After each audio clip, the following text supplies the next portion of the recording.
হাতির তাণ্ডবে ভাঙল বসতবাড়ির লন্ডভন্ড সদ্য ধানের চারা জমি। অন্যদিকে বৃষ্টির মরশুমে ত্রিপল টাঙিয়ে চলছে ক্ষতিগ্রস্ত পরিবারের বসবাস। চোখে মুখে আতঙ্ক, রাত্রি নামলেই এখন ঝাড়গ্রাম জুড়ে হাতির আতঙ্ক। সন্ধ্যা নামলেই গ্রামের মানুষদের বেরিয়ে আসতে হয় মশাল নিয়ে হাতি তাড়াতে, কারণ দেখা মেলে না বন দফতরের অভিযোগ গ্রামবাসীদের। প্রতিদিনের মতো গতকাল রাত্রেও ঝাড়গ্রাম জেলার সাকরাইলের সীতাকুড়া সোনাকুন্দ এলাকায় প্রবেশ করে 20 থেকে 25টি একটি হাতির দল।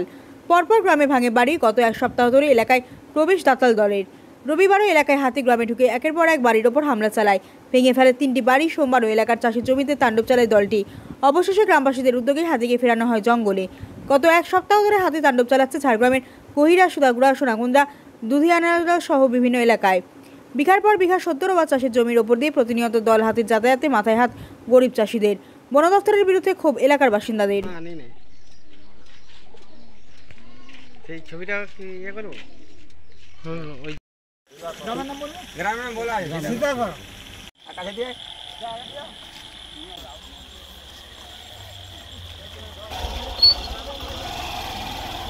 লাঠি মতো করে কিন্তু মোলা মোলা এই সানি ঘর ভাঙি স্যার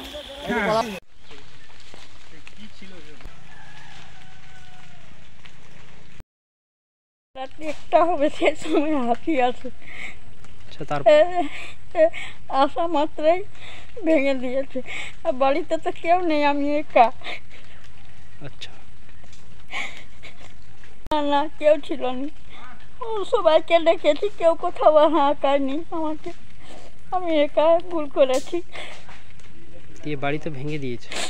হ্যাঁ, ক্ষতিপূরণ দিই, আর আমার তো কেউ নেই। কি নাম আপনার? বেলা মাহাতো। আমাদের এলাকায় বিগত 4 দিন ধরে 40-50টার বেশি হাতি, গুনা যায়নি, 60 হবে না 50 হবে জানা যায়নি, তবে 40-এর উপরে হাতি বিগত 4 দিন ধরে এই গ্রামের উপর তাণ্ডব চালাচ্ছে।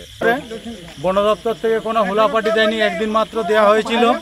আজ নিজেদের উদ্যোগে হাতি তাড়াতে আমরা সবাই বাধ্য হই। এই হাতি এসেছিল, হাতি এসে এই ঘর ভেঙে দিয়েছে। এখন আমরা এই তিরপল খাটিয়ে আছি।